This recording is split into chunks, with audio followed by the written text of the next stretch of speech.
नए आने वाले सभी दोस्तों का स्वागत करते हैं। रोजाना एक नई कहानी सुनने के लिए हमारे चैनल को सब्सक्राइब कर लें ताकि आपको हमारी सभी नई आने वाली वीडियोस का नोटिफिकेशन समय पर मिलता रहे। मेरा नाम लक्ष्मी है। मेरी शादी जिस घर में हुई वहां पर मेरे पति के अलावा कोई नहीं था। मेरा पति इकलौता भाई था और उसके माँ बाप बहुत अमीर थे, जिनकी किसी हादसे में मौत हो गई, जिसके बाद सारी जायदाद मेरे पति के नाम हो गई। मेरा पति अरबों का मालिक था। हमारे घर में सब कुछ था, लेकिन हमारी औलाद नहीं थी। कारोबारी व्यस्तताओं की वजह से पति ने कभी इस तरफ ध्यान भी नहीं दिया था और कारोबारी सिलसिले में वह ज्यादातर दूसरे मुल्कों में ही रहता था। मैं घर में रानियों की तरह रहती थी। घर में नौकर चाकर मौजूद थे। मुझे कोई काम नहीं करना पड़ता था। एक दिन यूं ही हमेशा की तरह मेरा पति मुझसे कहने लगा कि मैं कारोबार के सिलसिले में थाईलैंड जा रहा हूँ। आज रात ही मेरी फ्लाइट है, इसलिए तुम अपना ख्याल रखना। रात को मेरे पति थाईलैंड के लिए निकल गए। मैंने रात सुकून से गुजारी। सुबह जब मेरी आंख खुली तो मैंने कमरे से बाहर झांक कर देखा। मेरा 16 साल का नौकर किचन में खड़ा नाश्ता बना रहा था। वह था तो 16 साल का, लेकिन दिखने में बड़ा लग रहा था। वह बहुत गंभीरता से अपना काम कर रहा था। वह काम खत्म करते ही अपने क्वार्टर में चला जाता, मगर मेरा दिल उस नौकर की तरफ माइल होता जा रहा था। मेरा लिबास भी काफी आजादाना होता था। अगर उस नौकर की जगह कोई और होता तो कब का अपना दिल मुझ पर हार चुका होता, मगर मेरा यह नौकर मेरी तरफ बिल्कुल नहीं देखता था और यही बात मुझे बेचैन कर रही थी। इस वक्त भी मैं बेबाक लिबास में मौजूद थी। मैंने कपड़े बदलने की जहमत भी नहीं की थी और उसी हालत में ही किचन पहुंच गई। मैं उस लड़के को जितना भी अपनी तरफ मुतवज्जह करने की कोशिश करती, वह हर दफा ही मुझे अनदेखा कर देता। हालांकि इस वक्त किचन में उसके और मेरे अलावा कोई भी मौजूद नहीं था। मैं सारा दिन उस नौकर के साथ घर पर अकेली थी। कुछ वक्त गुजरा तो मैं उस नौकर को अपने आसपास देखते रहने की वजह से उसकी तरफ मुतवज्जह होने लगी, मगर न जाने वह किस मिट्टी का बना हुआ था कि मुझ जैसी हसीन और बेबाक औरत को अकेला पाकर भी वह मेरी तरफ मुतवज्जह नहीं होता था। मैंने उसे अपनी तरफ माइल करने की जितनी भी कोशिश की, हर बार नाकाम हो जाती। आज फिर मैं ऐसे कपड़े पहनकर उसके सामने गई और उससे बोली कि मुझे नाश्ता बनाकर जल्दी से दे दो। उसने एक नजर मुझे देखा और फिर उसने अपनी नजरें झुका लीं। वह मुझसे कहने लगा, मैं आपके लिए ही नाश्ता तैयार कर रहा था मालकिन। मुझे उसकी इतनी फरमाबरदारी अच्छी नहीं लग रही थी। अचानक मेरे जहन में ख्याल आया कि मैं जब भी उसके सामने जाती हूँ, यह किसी न किसी काम में मशगूल होता है, इसीलिए यह अपनी नजरें चुरा लेता है। मुझे किसी फौरिग वक़्त में उसके सामने जाना चाहिए। एक शैतानी ख्याल मेरे दिमाग में आया। एक दिन मैंने उससे कहा कि आज मेरी तबीयत ठीक नहीं है, इसलिए तुम नाश्ता मेरे कमरे में ही ले आओ। मेरी बात पर वह झिझक गया, क्योंकि आज तक मेरे कमरे में कोई भी मर्द नौकर नहीं गया था। मर्द नौकर सिर्फ किचन की हद तक महदूद थे या फिर वह बाहर के काम देखते थे। वह कभी भी मेरे कमरे में दाखिल नहीं हुआ था, मगर आज मैंने उसे अपने कमरे में बुला लिया। मैं कमरे में जाते हुए यही सोच रही थी कि वह मर्द ही था। चाहे जितना भी इग्नोर कर ले, मुझ जैसी हसीन को नजरअंदाज नहीं कर पाएगा। मैं कमरे में जाकर लापरवाही से बैठ गई। कुछ देर गुजरी तो वह मेरे कमरे का दरवाजा खटखटाने लगा। मैंने उसे अंदर आने को कहा। वह झिझक कर कमरे में दाखिल हुआ और खाना मेरे सामने रखकर जाने लगा, लेकिन अचानक मैंने उसे रोक लिया। मैंने उससे कहा, तुम अकेले किचन में काम करके थक जाते होगे। अगर तुम्हें हेल्प के लिए किसी और नौकर की जरूरत है तो तुम मुझे बता दो। मैंने उसे बात करने के बहाने रोक लिया ताकि वह मेरी तरफ मुतवज्जह हो सके, लेकिन वह हाथ बांधे नजरें झुकाकर मेरे सामने खड़ा हो गया और बोला कि नहीं मालकिन, मुझे काम करने में कोई प्रॉब्लम नहीं है। आपसे पहले मैंने बहुत बड़े घर में काम किया है। आपके घर में तो मुझे सिर्फ 2 लोगों के लिए खाना तैयार करना होता है। यहाँ तो मुझे फिर भी आसानी है। फिर मैंने उससे कहा, मुझे एक बात बहुत हैरान करती है, क्या तुम मेरी उलझन को दूर करोगे? वह मेरे सवाल पर सवालिया नजरों से मुझे देखने लगा। मैंने कहा कि मेरे पति ने मुझे हमेशा आजाद जिंदगी दी है, लेकिन इतनी आजादी का तो मैं सोच भी नहीं सकती थी कि वह मुझ जैसी खूबसूरत औरत को अकेले नौकरों के पास छोड़कर चला जाएगा। और मेरे शौहर को तुम पर बहुत एतबार है। तुम में ऐसी क्या बात है कि वह तुम पर इतना एतबार करते हैं? मेरे सवाल पर वह कुछ देर खामोश रहा, फिर कहने लगा, यह तो आपके शौहर ही बता सकते हैं। मेरा काम आपके घर की नौकरी करना है और घर की रखवाली करना है, और वह मैं अच्छे तरीके से कर रहा हूँ। अगर आपको कोई शिकायत है तो आप मेरे मालिक को बता दीजिएगा। वह यह बोलकर जाने की कोशिश करने लगा कि मैं अचानक से बोली, मुझे तुमसे बहुत शिकायतें हैं। मेरी बात सुनकर वह थोड़ा सा परेशान हो गया। मेरा लहजा थोड़ा सख्त था।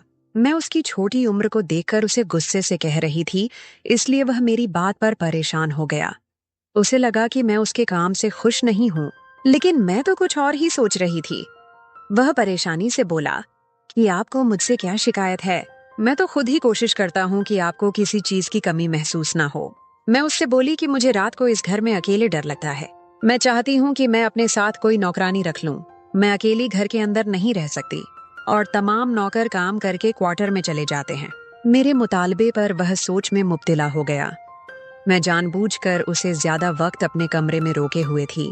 मुझे यकीन था कि वह ज्यादा देर मेरे हुस्न से नजर नहीं हटा पाएगा।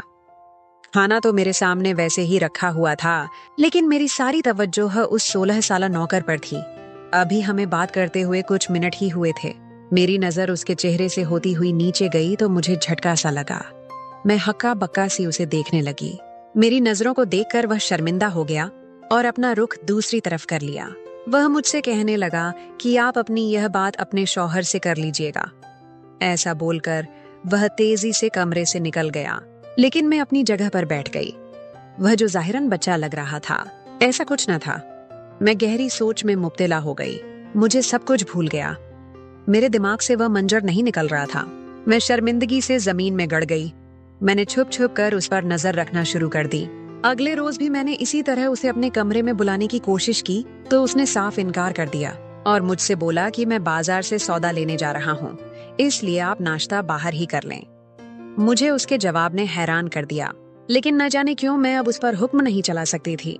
तभी एक रोज मेरी आंख खुली तो उस नौकर का ख्याल आने पर बिस्तर से निकली और मैं उसको ढूंढने के लिए क्वार्टर जाने लगी।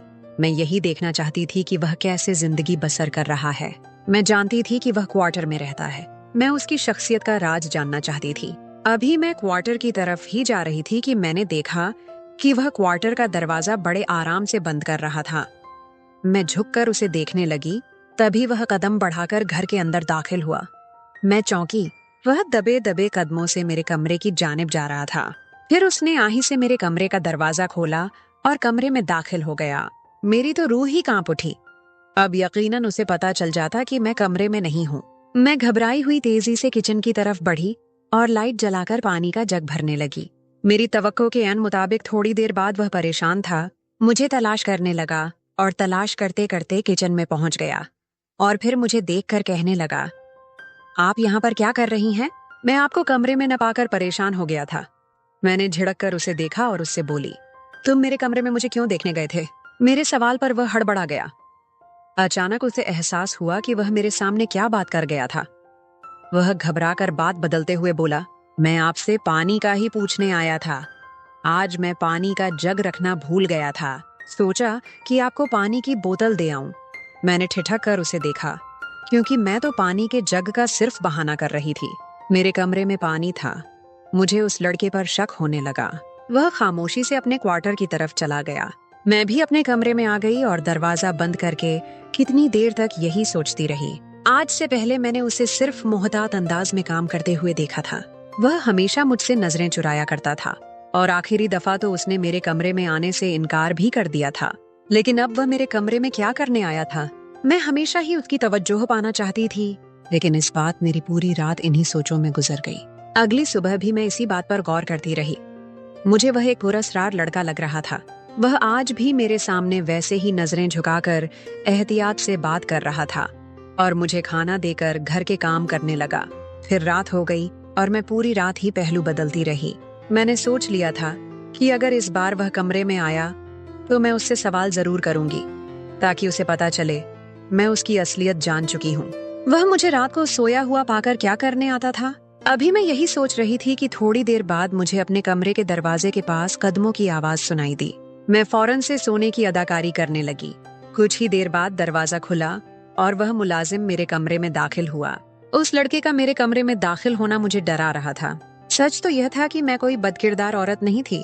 मुझे सिर्फ उस नौकर में बहुत कशिश महसूस होती थी, इसलिए मैं उसे हासिल करने की बेदर्द कोशिश कर रही थी। मगर मैं यह सोच भी नहीं सकती थी कि वह मेरी इज्जत पर हाथ डालेगा या मेरे अकेलेपन का फायदा उठाएगा। अब भी मैं अकेले कमरे में पड़ी हुई थी और उसे अपने बिस्तर की तरफ आता हुआ महसूस करके डर रही थी। मुझे अपने शौहर पर अफसोस हो रहा था जो अपनी खूबसूरत बीवी को गैर मर्दों के हवाले कर गया था और नौकरों पर इतना एतबार कर रहा था। वह नौकर मेरे बिस्तर के करीब आया और रुक गया। मेरा दिल डूबा जा रहा था, मगर उसकी अगली हरकत ने मुझे हैरत में मुब्तला कर दिया। उसने मुझे चुपके से छुआ और यूं ही मुझे छूता रहा, लेकिन मैं टस से मस न हुई और थोड़ी देर बाद वह चला गया। अगले दिन मेरा दिमाग इन्हीं सोचों में उलझा रहा। नौकर मेरे पास आया और मुझे खाना देने के लिए मुखातिब करने लगा। उसको देखकर मैं डर गई। मेरी हरकत पर वह भी मुझे ठिठक कर देखने लगा। मैं जल्दी से बोली कि मुझे भूख नहीं है, तुम खाना ले जाओ, मैं खुद ही कुछ देर बाद खा लूंगी। मैं उसे ऐसा बोलकर तेजी से अपने कमरे में चली गई। मैं अब पहले की तरह उस नौकर के साथ नॉर्मल नहीं हो पा रही थी। मुझे बार बार उस नौकर की मेरे साथ की जाने वाली हरकत याद आ रही थी। अगली रात भी वह नौकर उसी तरह कमरे में दाखिल हुआ और मेरे बेड के करीब आया। मैं सोने की एक्टिंग करने लगी, हालांकि मैं उससे सवाल करना चाहती थी। मैंने यह बात ठान ली थी कि अब जब वह मेरे कमरे में आएगा तो मैं उससे सवाल करूंगी कि वह मेरे कमरे क्या लेने आता है, लेकिन मैं उससे सवाल न कर पाई। मालकिन होने के बावजूद मेरे अंदर इतनी हिम्मत नहीं हो रही थी कि मैं उससे सवाल कर सकूं। अब यह रोज का मामूल हो गया। मेरे शौहर का फोन आता तो मैं सब अच्छा बोल देती, लेकिन दिन ब दिन मेरी परेशानी बढ़ने लगी। एक रात उसी तरह वह नौकर मेरे कमरे में आया और जाने लगा। मैं दबे पांव उठकर उसके पीछे गई। फिर मैंने देखा कि वह घर से निकलकर अपने क्वार्टर में जाने की बजाय बाहर की तरफ जा रहा था। मैं यह देखकर डर गई कि वह रात के इस पहर कहाँ जा रहा है। मैं सारी रात उसका इंतजार करती रही, लेकिन वह वापस नहीं आया। मेरी नींद तो वैसे ही दूर हो चुकी थी और डर की वजह से मुझसे सोया भी नहीं जा रहा था। ऊपर से उस नौकर की मशकूक हरकतें मुझे और डरा रही थीं। मैं वहीं बाहर सोफे पर बैठकर उसका इंतजार कर रही थी। सुबह के लगभग 5 बज रहे थे जब वह नौकर घर में दाखिल हो रहा था। मैंने उसका हुलिया देखा। उसके लिबास पर खून लगा हुआ था और वह बुरी तरह थका हुआ था। वह मोहताज से अंदाज में अपने क्वार्टर की जानिब जाने लगा, लेकिन मैं इसी सोच में मुब्तला हो गई कि न जाने वह सारी रात कहाँ पर था। उसकी पुरस्कार शख्सियत मुझे और उलझा रही थी। मैं सच जानना चाहती थी, मगर उससे सवाल करते हुए मुझे डर लगने लगा था।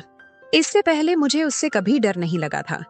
मेरे लिए वह एक छोटा सा लड़का था, लेकिन अब मैं उसकी मशकूक हरकतें देखकर डर चुकी थी। ऐसी मशकूक हरकतें एक 16 साल का लड़का कर रहा था, जिसे सोचकर मुझे और ज्यादा खौफ आ रहा था। उसका हर रात का यही मामूल था। वह पहले मेरे कमरे में आता और फिर घर से निकल जाता, और जब सुबह के 5 बज रहे होते तो वह बुरी तरह थकन से भरपूर बाहर से आता और उसके कपड़े भी खराब होते। मैं फितरतन हस्सास लड़की थी।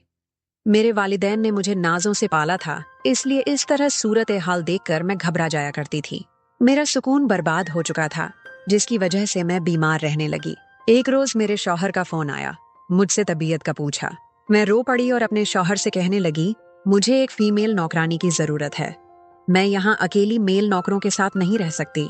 मेरा शौहर मुझे समझाने लगा और कहने लगा कि तुम्हें दुनिया का अंदाजा नहीं है। यह नौकरानियां बहरूपिये भी होती हैं और घरों में चोरी भी करती हैं और घर वालों को नुकसान भी पहुंचा जाती है। इसलिए मुझे तुम्हारी हिफाजत की फिक्र है और मुझे इन नौकरों पर पूरा एतबार है। मैं जल्द घर वापस आ जाऊंगा। मुझे अपने शौहर की सोच पर हैरत होने लगी। न जाने क्यों वह उस नौकर पर इतना एतबार कर रहा था। मैंने अपने पति से कहा कि आप ठीक कहते हैं, लोगों पर एतबार नहीं किया जा सकता। लोग चेहरे बदलकर हम जैसों को पागल बनाते हैं। मैं भी इसीलिए इस नौकर से डरने लगी हूँ। मैंने अपने शौहर से कहा कि यह भी तो हो सकता है कि यह लड़का इतना अच्छा न हो जितना आपको लगता है, मगर मेरे शौहर ने मुझसे कहा कि मुझे इस पर आंखें बंद करके यकीन है। इसके बारे में मुझे कोई भी उल्टी सीधी बात करेगा तो मुझे यकीन नहीं आएगा, क्योंकि वह तुम्हारे साथ कुछ गलत नहीं कर सकता। मुझे उस पर पूरा यकीन है। अपने शौहर की यह बात सुनकर मैं मजीद परेशान हो गई। मैंने सोच लिया था कि मेरा शौहर मेरी किसी बात का यकीन नहीं करेगा, जबकि मैं अपने को सच बताना चाहती थी। मैंने उस रोज बात करने का इरादा बदल लिया, लेकिन अकेले सोच सोच कर परेशान रहने लगी। नौकर का भी रोज का वही मामूल चल रहा था। वह मजे से रात को घर में दंदनाता और अपनी मर्जी से जब चाहता घर से चला जाता। अब मुझे उस लड़के से डर लगने लगा था। मैंने अपने शौहर को इशारों में बताने की बहुत कोशिश की, मगर मेरा शौहर उसके बारे में कुछ भी सुनने को तैयार नहीं था। एक रोज मैंने परेशानी से अपने शौहर से कहा कि उन्हें अपनी बीवी का यकीन करना चाहिए। मैं जानती हूँ कि यह नौकर ऐसा नहीं है जैसा नजर आता है और यह छुप कर कोई मशकूक हरकतें करता है। मेरा शौहर कहने लगा कि क्यों, वो तुम्हारे साथ ऐसा क्या करता है जो तुम्हें उससे खौफ आ रहा है। इससे पहले कि मैं अपने शौहर को कुछ बताती, अचानक वह नौकर मेरे सामने चाय लेकर आया और मुझे सख्त नजरों से देखने लगा। मैं बुरी तरह से डर गई। मैंने बहाने से बात बदल दी और कॉल काट दी। तो मेरा नौकर आया और कहने लगा, अपने शौहर से उल्टी सीधी बातें करके परेशान मत करें। अगर आपको मुझ पर कोई शक है तो आप मुझसे बात करें। आपको मुझ में ऐसा क्या मशकूक नजर आया जो आप परेशान हैं? मैंने कभी आपके साथ कोई गलत हरकत नहीं की और हमेशा बहुत एहतियात से रहता हूँ। आप फिक्र मत करें, मैं आपको कभी नुकसान नहीं पहुंचाऊंगा। वह लड़का बहुत नरमी से बात कर रहा था, लेकिन मैं जानती थी कि वह मुझे सख्ती से धमका रहा था कि मैं अब अपने शौहर को कुछ न बताऊं। मैं खामोश रही।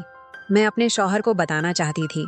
मैंने उस नौकर का ध्यान खुद से हटाने के लिए कहा कि मुझे उस पर कोई शक नहीं है। बस मैं तन्हाई और खौफ का शिकार हूँ और अकेली नहीं रह सकती। इसलिए मैं चाहती हूँ कि मैं कुछ फीमेल नौकर अपने साथ रख लूं। वह मेरी बात पर सोचती नजरों से मुझे देखने लगा, फिर बोला, आप परेशान न हो, अब आपको डर नहीं लगेगा? मैंने खामोशी से सर हिलाया। मैं चाहती तो कमरे में बंद रहकर भी अपने शौहर को बता देती, मगर अब मुझे मोहतात रहना पड़ना था। उस रोज कॉल के बाद वह नौकर भी मुझ पर नजर रखने लगा था। पहले वह काम करते ही क्वार्टर में चला जाता, मगर अब मैंने महसूस किया कि वह सारा दिन घर पर ही रहता था और मेरे आसपास ही मंडलाता रहता था और मेरे कमरे में भी झांकता था। मुझे उस लड़के से शदीद उलझन होने लगी थी।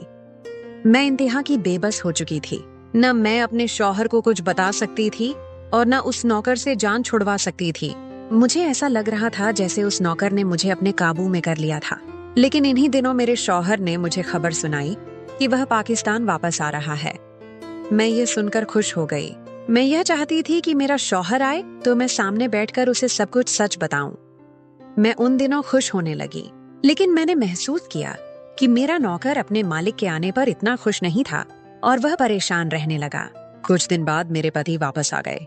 नौकर फिर पुरानी रूटीन पर वापस आ गया। वह काम करते ही घर से चला जाता। मैं अपने पति के साथ अकेली थी। मेरे पति मुझे देखकर परेशान हो गए और कहने लगे, तुम बहुत कमजोर हो गई हो, तुम्हें आखिर क्या परेशानी है? इस घर में मैंने तुम्हें हर सहूलत दे रखी है। ये नौकर भी हमें यही बताता है कि उसने तुम्हारा बहुत ख्याल रखा है। मुझे उसकी बात पर पूरा यकीन है। उसने यकीनन तुम्हारा ख्याल रखा होगा। फिर ऐसी कौन सी बात है जिसने तुम्हें कमजोर कर दिया? अपने पति की बात पर मैंने उन्हें अफसोस से देखा। वह मुझे उस वक्त भी बार बार यकीन दिला रहे थे कि वह नौकर बहुत अच्छा है। मैंने अपने पति से कहा कि मेरी परेशानी यही नौकर है। मैं उसके साथ सुरक्षित नहीं रह सकती। मैं चाहती थी कि किसी तरीके से अपने पति को इस नौकर से दूर करूं। ये सच था कि वह नौकर रोजाना मेरे कमरे में आता था, लेकिन मैं बेबस थी। उसे रोक नहीं सकती थी और किसी को बता भी नहीं सकती थी। और वह मुतमिन था कि शायद मैं इस बात से अनजान हूँ, हालांकि मैं उसकी सच्चाई को जान चुकी थी। मेरी बातों ने मेरे पति को बुरी तरह परेशानी का शिकार कर दिया। वह बोले, मुझे माफ करना, मैंने उस पर अंधा एतबार किया। मैं नहीं जानता था कि वह इतना गिर सकता है। मेरे पति को अभी तक यकीन नहीं आ रहा था, लेकिन मैंने अपने पति को यकीन दिलाया कि यही सच है। मेरी बात ने मेरे पति को इतना परेशान किया कि उनकी उसी रोज तबीयत खराब हो गई और वह अस्पताल पहुंच गए। मैं अपने पति के लिए परेशान हो रही थी। अगर उन्हें कुछ हो जाता तो हम दोनों कभी जिंदा न रह पाते। मैं अपने पति के लिए रो रही थी जब अचानक वह नौकर मेरे पास आया और बोला, आपने अपने पति से कोई ऐसी वैसी बात की है जिसकी वजह से वह परेशानी का शिकार होकर इस हालत को पहुंच गए हैं? मैं उसके सवाल पर घबराकर बोली, वह मेरे पति हैं। मैं जब चाहूंगी उनसे बात करूंगी। नौकर यह सुनकर चला गया। मेरे पति 10 दिन बाद बेहतर होकर घर आए तो मैं गुमसुम सी थी और उनसे बोली कि मैंने आपसे झूठ बोला था। ऐसा वैसा घर में कुछ नहीं हुआ था। मैं चाहती हूँ कि आप मेरे साथ रहें। मैंने अपने पति को यकीन दिलाने की कोशिश की, मगर मेरे पति कहने लगे, तुम मेरी वजह से घबरा रही हो, बात मत बदलो। मैं उस नौकर से जरूर सवाल करूंगा और उसे घर से निकाल दूंगा। मुझे अब भी यकीन नहीं होता कि वह इतनी गिरी हुई हरकतें कर सकता है।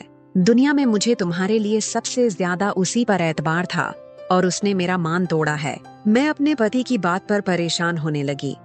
वह बहुत बड़ी टेंशन का शिकार थे। मेरे पति नौकर से बात करना चाहते थे और मुझे डर था कि अगर मेरे पति ने नौकर से बात करने की कोशिश की तो वह उन्हें कोई नुकसान न पहुंचा दे। मैंने अपने पति को रोकने की बहुत कोशिश की, मगर मेरे पति ने एक न सुनी। एक रोज मेरे पति ने मुझे शॉपिंग के लिए भेजा। घर से निकलकर मुझे यही ख्याल आने लगा कि पीछे मेरा पति उस नौकर के साथ अकेला होगा, यकीनन वह उसे डांटेगा। यह सोचकर मैं परेशान हो गई और शॉपिंग पर जाने की बजाय वापस घर चली आई। मेरी तवक्को के मुताबिक मेरे पति के कमरे से बोलने की आवाज आ रही थी। मेरे पति गुस्से में थे और उस मुलाजिम पर बरस रहे थे, मगर तब मेरे पति ने जो बात की उसे सुनकर मेरे पैरों तले से जमीन निकल गई। मेरे पति उस नौकर से बोल रहे थे, मैंने तुम्हें कहा भी था कि इन तावीज को एहतियात से अपनी मालकिन के ऊपर से लगाकर बाहर जाकर दफन कर देना। मैंने तावीज औलाद के लिए मंगवाए थे। तुम्हारी मालकिन को कोई बीमारी है, इसलिए मैं उसको यह बताना नहीं चाहता था और चोरी छिपे तुमसे यह काम करवाना चाहता था, लेकिन उसको शायद शक हो गया है। मैं रोती हुई कमरे में दाखिल हुई। इससे पहले मुझे मेरे पति ने यह बताया था कि उन्हें कोई बीमारी है, इसलिए उनकी कोई औलाद नहीं है। लेकिन दरअसल बीमारी मुझे है, जो कि अल्सर की बीमारी है, और इस बीमारी में मेडिसिन के साथ साथ दम की भी जरूरत होती है। इसलिए मेरे पति ने मुझसे मेरी यह बीमारी छुपाई और कभी भी मेरा दिल टूटने नहीं दिया। और वह नौकर रोज व तावीज मेरे जिस्म के ऊपर से गुजार कर बाहर फेंकने जाता था ताकि मेरी बीमारी दूर हो सके। मैं यह हकीकत जानकर बहुत शर्मिंदा हुई और अपने नौकर से माफी मांगने लगी। उसके बाद मैंने डॉक्टर से भी ट्रीटमेंट करवाई और कुछ अरसे बाद मुझे औलाद की खुशखबरी मिली। अब मैं और मेरा पति अपने इस मुलाजिम के साथ हंसी खुशी रह रहे हैं। तो दोस्तों, कैसी लगी आपको आज की ये कहानी? उम्मीद है कि आपको आज की कहानी जरूर पसंद आई होगी। अगर आपको कहानी पसंद आई हो तो वीडियो को लाइक जरूर करें, और अगर आप हमारे चैनल पर नए हैं तो हमारे चैनल को सब्सक्राइब जरूर कर लें। नए आने वाले सभी दोस्तों का स्वागत है। हर दिन एक नई कहानी सुनने के लिए हमारे चैनल को सब्सक्राइब कर लें ताकि आपको हमारी सभी नई आने वाली वीडियो का नोटिफिकेशन समय पर मिलता रहे। मेरी खाला ने मुझे शहर बुला लिया कि यहाँ आकर पढ़ाई पूरी कर लूं। मैं खालू के घर रहने लगा, लेकिन मुझे रात को ऐसा लगता कि कोई मेरे साथ सो रहा है, लेकिन मैं सपना समझकर भूल जाता। एक रात मुझे होश आया तो मेरी रूह कांप गई जब खाला मुझे ही, मैं शुरू से ही बड़ा पक्का था, एक बार सो जाता तो उसके बाद शोर शराबा होता या ढोल बजता। मेरी नींद में कभी खलल नहीं आया था। मैं रात को सोता तो सुबह से पहले मेरी आंख नहीं खुलती थी, और सुबह भी तब उठता जब माँ मुझे अच्छी तरह झकझोर कर उठाती थी। शायद यह बेफिक्री का जमाना था। मैंने 10वीं पास की और 11वीं का दाखिला लेने के बारे में सोच रहा था कि एक दिन माँ ने कहा कि गांव में कोई भी अच्छा कॉलेज नहीं है, इसलिए तुम्हें करीबी शहर जाना पड़ेगा। आज ही तुम्हारी खाला बीना का फोन आया है। उसका पति नौकरी के लिए सऊदी अरब जा चुका है। औलाद उसकी कोई है नहीं, बेचारी अकेली ही रहती है। ऐसा करो, तुम शहर चले जाओ और अपनी पढ़ाई पर ध्यान दो। वहां जाकर बीना को भी साथ मिल जाएगा और मैं भी तुम्हारी तरफ से बेफिक्र हो जाऊंगी। मुझे भी अम्मी की बात ठीक ही लगी थी, इसलिए मैंने ट्रेन पकड़ी और हैदराबाद शहर में पहुंच गया, क्योंकि मैं जानता था कि यहाँ की पढ़ाई ज्यादा महत्व रखती है और अगर मुझे डिग्री मिली तो नौकरी भी अच्छी मिल जाएगी। गांव में लोग अपने बच्चों को जरा देसी स्कूलों में भेजते हैं, इसलिए 17 साल की उम्र में मैंने मैट्रिक पास किया था। मेरे माता पिता दोनों ही कद काठ में ऊंचे और स्वस्थ थे, इसलिए मैं 17 साल की उम्र में भी अपनी उम्र से बड़ा लगता था। 5 साल बाद मैं खाला के पास हैदराबाद गया था। फोन पर ही मैंने खाला से उनके घर का पता पूछ लिया। जैसे ही मैं पूछते पूछते उनके घर पहुंचा तो खाला दरवाजे पर ही खड़ी हो मेरी ही शायद इंतजार कर रही थी। दाएं बाएं गली में देख रही थी। मैंने टैक्सी उनके घर के पास रुकवाई और सामान पकड़े नीचे उतरा। मुझे देखकर वह थोड़ा सा घबराकर पीछे हटी और कहने लगी, कौन हो तुम? हालांकि अजनबी नजरें और हैरत से किया गया सवाल सुनकर मैं बोलने लगा। मैंने कहा, आपका भतीजा और कौन? खाला तो मुझे देखकर हैरत में डूब चुकी थी। कहने लगी, क्या कद काट निकाला है तुमने? मुझे अंदाजा नहीं था। यह कहकर खाला ने मुझे अपने से लगा लिया। मैं शुरू से ही शर्मीली तबीयत का मालिक था, महिलाओं से दूर ही रहता था। मैं तो माँ से भी बस हाथ ही मिलाता था। फिर मैंने खाला की जानिब हाथ ही बढ़ाया था कि वह तो मेरे साथ ही लग गई। मैं 5 साल बाद आया था, इसीलिए खाला की मोहब्बत के सामने कुछ बोल ही नहीं सका। लेकिन मैं नहीं जानता था कि यह मोहब्बत मुझे इतनी महंगी पड़ने वाली है। खाला मुझसे पीछे हटी तो मेरा चेहरा दोनों हाथों में लेकर मेरे माथे को बोसा देने लगी फिर कहने लगी, अंदर आओ। मैंने अपने हाथ से अपनी पेशानी को 4 दफा साफ किया। मुझे इन चीजों से बड़ी घिन आती थी, न जाने क्यों, लेकिन बचपन से ही मैं जरा महिलाओं और उन लड़कियों से दूर ही रहता था। मुझे अपनी विपरीत लिंग में जरा भी दिलचस्पी न थी। मेरा मकसद अच्छी शिक्षा हासिल करना और अच्छी नौकरी करना था, और इसी की पूर्ति के लिए मैं गांव से शहर आया था। मेरी खाला ने खाने का बहुत अच्छा इंतजाम किया हुआ था। मैंने खाना खाया तो सोने के लिए अपने कमरे में जाने लगा। खाला कहने लगी, मैंने तो खूब सारी बातें करनी है तुमसे, तुम क्या इतनी जल्दी सोने की बातें कर रहे हो? मैंने कहा, खाला, मैं इतना लंबा सफर करके आया हूँ, बातें हम कल कर लेंगे। फिर मुझे कल सुबह ही कॉलेज में अपने दाखिले के लिए भी जाना है, इसीलिए मेरी तरफ से तो शुभ रात्रि। मैं शाम को ही पहुंचा था और खाना खाने के बाद मेरी आंखों में नींद उतरने लगी थी। अपनी खाला का मायूस चेहरा देखकर मैंने अपनी प्यारी नींद को ही तरजीह दी। खाला ने मुझे कमरे की तरफ इशारा करके कहा कि तुम यहाँ सो जाओ। मैं खामोशी से जाकर सो गया। रात को सोया, सुबह ही उठा, वह भी खाला के झकझोरने पर। एक बार वह कहने लगी, आहान उठ जाओ, तुम्हें कॉलेज जाना है। आहान उठ जाओ, तुम्हें कॉलेज जाना है अपने दाखिले के लिए। एक आवाज मेरे कान में पड़ी तो हड़बड़ाकर उठ बैठा। घड़ी देखी तो 7 का वक्त था। जल्दी जल्दी तैयार हुआ, नाश्ता करके खाला के घर के करीबी कॉलेज में ही दाखिले के लिए अप्लाई किया। मैं बहुत अच्छे नंबरों से पास हुआ था, इसलिए मुझे कॉलेज में भी दाखिला मिल गया। मैंने पढ़ाई का बाकायदा आगाज भी कर दिया। उसके बाद मेरे साथ कुछ अजीब से वाकयात होने लगे। घर आता तो खाला मेरे लिए खाना तैयार रखती।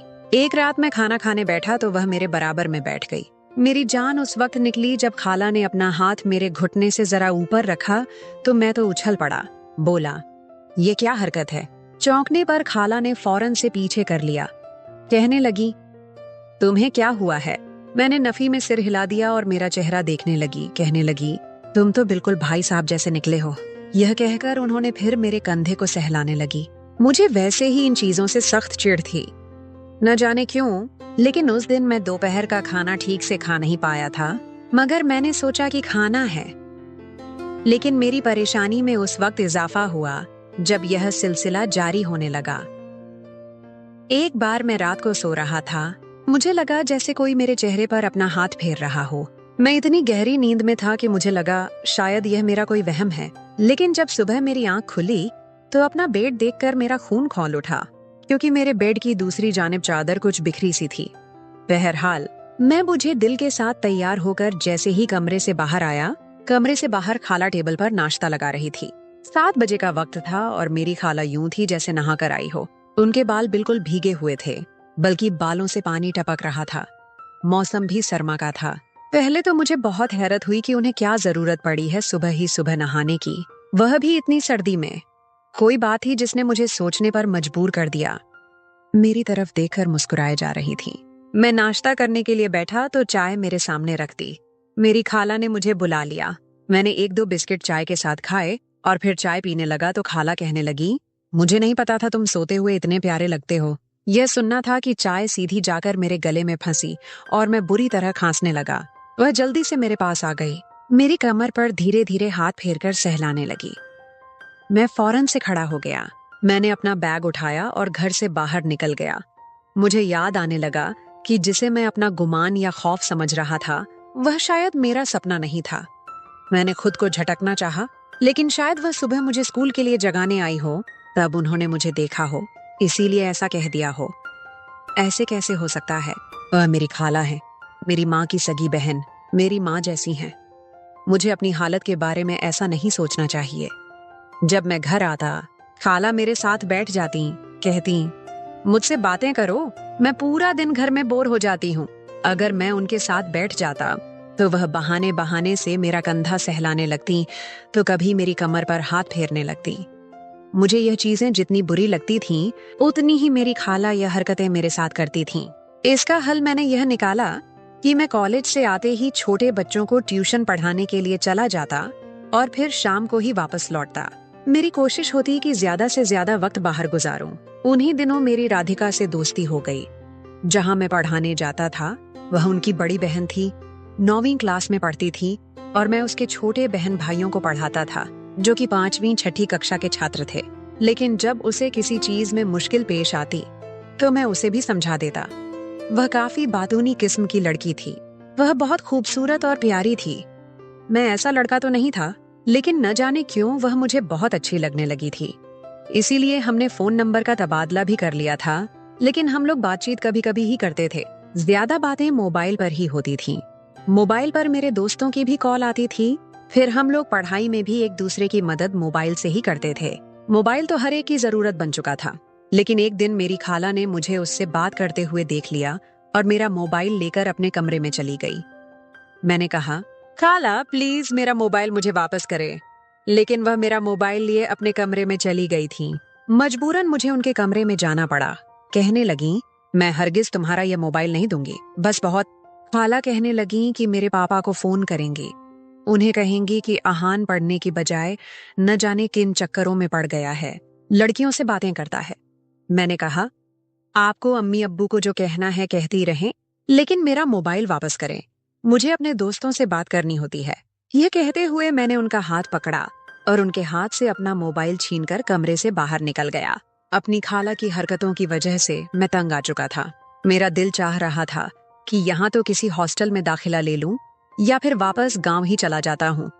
ये सोचते सोचते मेरी आंख लग गई।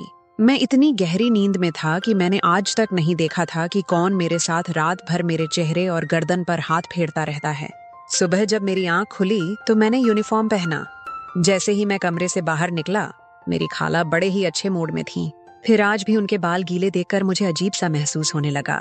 मुझे यही लगने लगा कि न जाने रात को मेरे साथ क्या करती हैं, क्योंकि मेरी शर्ट के 2 बटन भी खुले होते थे।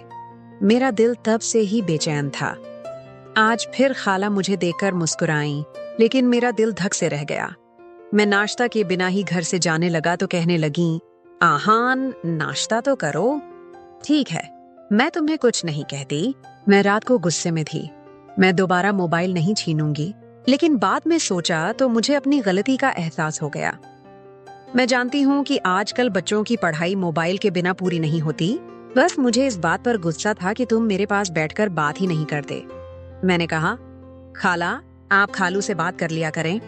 मेरा ये कहना था कि खाला की रंगत उड़ गई। उनके चेहरे पर नागुवारी सी छाई हुई थी और यह देखकर मुझे हैरत भी हुई। खाला उनके नाम पर ऐसा तासुर क्यों दे रही थीं? कहने लगी, उसके पास मेरे लिए वक्त ही कम होता है। वह यह कहकर अपने कमरे में चली गईं। उस दिन मेरी माँ का भी फोन आ गया। कहने लगी कि तुम क्यों अपनी खाला के पास बैठकर बातें नहीं करते। आज वह फोन पर रो रही थी। कह रही थी कि आहान पूरा पूरा दिन घर से बाहर रहता है। अपनी अम्मी से क्या कहता कि खाला की हरकतें बड़ी अजीब हैं। मैं उन्हें अपनी माँ जैसा समझता हूँ, लेकिन मैं क्या कहता अम्मी से। ये तो मुझे उनके बारे में शक होने लगा था। मैं जानता था कि मेरी वालिदा शायद मुझे ही झूठा समझती, इसीलिए मेरा दिमाग चकरा कर रह गया। जब मेरी वालिदा ने मुझे एक ऐसी बात बताई जो मैं सोच भी नहीं सकता था। कहने लगी, तुम्हारी खाला के हम पर बहुत एहसान है। वह मेरी सगी बहन नहीं, लेकिन फिर भी जब उसके हालात अच्छे थे और तुम्हारे पापा की नौकरी नहीं थी, उसने हमारी बड़ी माली मदद की है। यह सुनना था कि मेरा मोबाइल गिरते गिरते बचा। मैंने कहा, इस बात का मतलब है माँ, खाला आपकी सगी बहन नहीं है। वह कहने लगी, नहीं, तुम्हारी खाला मेरी चचेरी बहन है, लेकिन चाची खाला के बचपन में ही इंतकाल कर गई थी, इसलिए खाला छोटी थी और हमारे घर में रह रही थी। ये सब सुनकर मेरा दिमाग खराब होने लगा। यानी कि मैं अपनी मुंह बोली खाला के साथ रह रहा था। रात को वह न जाने मेरे साथ क्या करती थी। वह मेरी सगी खाला नहीं थी, न ही मेरी माँ की सगी बहन। अब तो मुझे उनके किरदार पर शक होने लगा था। मैंने आज तक उसे उसके शौहर से बात करते नहीं देखा था, बल्कि शौहर के नाम पर तो उसके चेहरे के तासुरात ही बिगड़ने लगते थे। और जिस तरह आज मुझे यह लगा था कि मेरे साथ कुछ नाजेबा सी हरकतें हुई हैं। सुबह मेरी वही मुंहबोली खाला नहाई तो मैंने माँ को फोन कर दिया। मजीद कुछ सुनने की मुझ में हिम्मत न थी। रात को मुझे बेचैनी से नींद नहीं आ रही थी। ऐसा पहली बार हुआ था, वरना तो मैं लेटते ही फौरन सो जाता था। मैं रात भर करवट बदलता रह गया, मगर मुझे नींद नहीं आई। न जाने रात का कौन सा पहर था जब मेरे कमरे का दरवाजा खुला और मेरा दिल धक से रह गया। मैंने फौरन से अपनी आंखें बंद कर ली। मेरे कमरे में कोई दाखिल हुआ था, क्योंकि मुझे लगा था कि मेरे कमरे का दरवाजा खुला है और बंद भी हुआ है। इसके बाद मुझे लगा कि जैसे कोई मेरे बराबर में लेट गया है। इस एहसास ने तो मुझे जीते जी मार डाला। मैं ऐसे ही अपनी आंखें खोलूं तो मेरी खाला मेरे बराबर में लेटी थी। मैं उठकर बैठा। वह कुछ बौखला सी गईं। शायद उन्हें उम्मीद नहीं थी कि मैं यूं उठकर बैठ जाऊंगा। मैंने कहा, आप मेरे कमरे में क्या कर रही हैं? कहने लगी, मुझे डर लग रहा था, अपने कमरे में बड़ा खौफ आता है। मैंने कहा, इसका मतलब ये तो नहीं कि आप मेरे कमरे में आ जाएं और मेरे बराबर में आके लेट जाएं। मैं उठकर खड़ा हो गया। मैंने कहा, पहले भी आप मेरे कमरे में आती रही हैं। मुझे अफसोस से कहना पड़ रहा है कि जो कुछ मेरे साथ करती रही हैं, वह मैं जानता हूँ। यह सुनना था कि वह बौखलाईं और फौरन खड़ी हो गईं। इसके बाद उन्होंने जो बात मुझसे कही, वह मैं कभी सोच भी नहीं सकता था। कहने लगी, तुम मुझे बहुत अच्छे लगते हो और मैं तुम्हारी सगी खाला भी नहीं हूँ। ऐसा करो तुम मेरे साथ। अभी उन्होंने यह बात पूरी भी नहीं की थी कि मैंने फौरन उन्हें चुप करवा दिया। मैंने कहा, बस एक लफ्ज भी इससे ज्यादा नहीं। आपको शर्म नहीं आती? मैं कमरे से बाहर निकल गया और फौरन से छत पर चला गया। मुझे उस औरत पर भी भरोसा नहीं था। न जाने वह नींद में मेरे साथ क्या करती थी। मैं उसे अपनी माँ का दर्जा देता रहा। ये समझता रहा कि वह मेरी सगी खाला है। मुझे सर्दी के मौसम से घुटन का एहसास हो रहा था। मेरा दिल चाहा बस जल्दी से सुबह हो जाए और मैं यहाँ से चला जाऊं। मैं अभी यह सोच रहा था जब मेरी खाला सहन में आई। फिर उन्होंने धीरे से मेन गेट खोला। मैं छत पर खड़ा हुआ था। मुझे साफ नजर आ रहा था। जैसे ही मेन गेट का दरवाजा खुला, जो शख्स अंदर दाखिल हुआ, उसे देखकर मेरे होश उड़ गए। वह शख्स खाला का शौहर था। मैं हैरान रह गया कि अगर यह हैदराबाद में था तो फिर खाला ने झूठ क्यों बोला कि वह सऊदी अरब में है। वह शख्स गुस्से से अंदर दाखिल हुआ। खाला से कहने लगा, तुमसे एक काम ना हो सका। जानती हो ना, तुम्हारी आहान से शादी होना कितना जरूरी है। वह कहने लगी कि मैंने उससे कहा था, लेकिन वह घर से चला गया। मैं क्या कर सकती हूँ? मैं तो यह सब सुनकर दंग रह गया था। यह कैसा शौहर था मेरी खाला का, जो उससे इस तरह की बातें कर रहा था। तो वह कहने लगा, फोन करो उसे और वापस बुलाओ, और हर हाल में चंद दिनों में उससे शादी करो, नहीं तो उस पर बदकारी का झूठा इल्जाम लगा दो।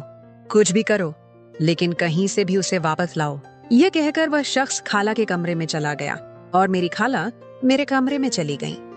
जिस घर में मैं रहता था, वहां पर बस 2 ही कमरे थे। कुछ देर मैं सब सोच सोच कर परेशान होता रहा कि यह सब क्या माजरा है। खाला का शौहर तो सऊदी अरब नहीं था। ये सब क्या हो रहा था? फिर उन्होंने झूठ क्यों बोला, और उनका शौहर किस किस्म का मर्द था जो खुद अपनी बीवी की शादी मुझसे करवाना चाहता। मैंने छत पर नजर दौड़ाई। एक छोटा सा स्टोर छत पर बना हुआ था। मैंने उसका दरवाजा खोला और वहां रखी टूटी फूटी चारपाई पर लेट गया। जैसे तैसे मुझे रात तो गुजारनी ही थी, जाने कब और कैसे, लेकिन मुझे नींद आने लगी और मैं नींद की वादियों में खो गया। सुबह की रोशनी और चिड़ियों की आवाजों से मेरी आंख खुली और मैं यह सोच ही रहा था कि खाला और उसके शौहर के उठने से पहले घर से निकल जाऊंगा। जैसे ही मैं सीढ़ियों से उतरा, उसी वक्त खाला के कमरे का दरवाजा खुला तो खाला का शौहर मुझे देख चुका था। इससे पहले कि मैं गेट की तरफ जाता, उसने मुझे पकड़ लिया। कहने लगा, तुम ऐसे नहीं जा सकते। मैंने कहा, किस किस्म के इंसान हैं आप?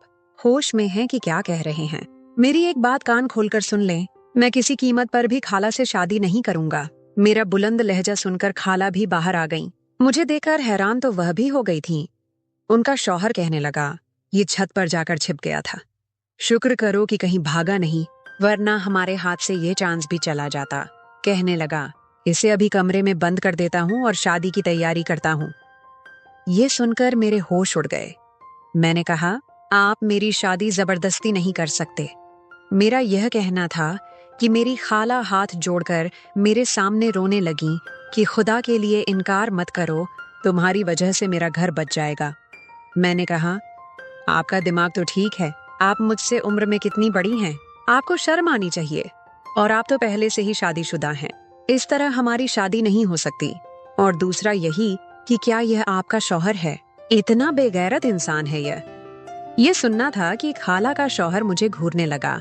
खाला कहने लगी कि तुम्हारे खालू के साथ मेरे आए दिन झगड़े होने लगे थे क्योंकि हमारे घर कोई औलाद न थी और मैं अपनी औलाद के लिए इलाज करवाना चाहती थी, लेकिन यह मानते नहीं थे। इसीलिए हमारे झगड़े खतरनाक हद तक बढ़ गए और एक दिन उन्होंने मुझे तलाक दे दी, लेकिन हमने यह बात किसी को नहीं बताई।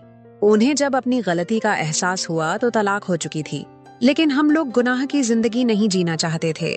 इसीलिए मुझे तुम्हारा ख्याल आया कि तुम छोटे हो, मेरी बातों में आ जाओगे और मैं डरा धमका कर तुमसे शादी कर लूंगी। मैं उसकी बात सुनकर हैरान परेशान रह गया। भला यह कौन सा तरीका था?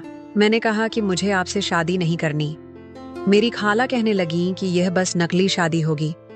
मैंने कहा, मैं कैसे मान लूं? आप तो बिना शादी के न जाने मेरे साथ क्या क्या करती रही हैं। कहने लगी, वह मैं नहीं बल्कि तुम्हारे खालू थे। मैं तो बस तुम्हें शक में डालना चाहती थी ताकि तुम्हें यह लगे कि शायद मैं तुम्हारे साथ गुनाह कर रही हूँ और फिर मैं धमकाकर तुमसे शादी करती। लेकिन अब तो तुम सच जान गए हो ना। मैं शादी के लिए तैयार हो गया क्योंकि यह वाकई सिर्फ लफ्ज ही थे। आधे घंटे की कार्रवाई थी और पहले शादी हुई और फिर तलाक हो गई। खालू कहने लगे कि अगर तुम चाहो तो हॉस्टल में जाकर रह सकते हो। मैंने अपना सामान उठाया और हॉस्टल चला गया, लेकिन मुझे फिर भी अफसोस था। ऐसा कदम उठाया ही क्यों जाता है जिसके बाद पछतावा हो। तो दोस्तों, कैसी लगी आपको आज की हमारी ये कहानी? उम्मीद है कि आपको आज की हमारी यह कहानी जरूर पसंद आई होगी। अगर आपको कहानी पसंद आई हो तो वीडियो को लाइक जरूर करें और शेयर भी कर दें। और इस तरह की और वीडियो देखने के लिए हमारे चैनल को सब्सक्राइब कर लें। मिलते हैं किसी और कहानी के साथ।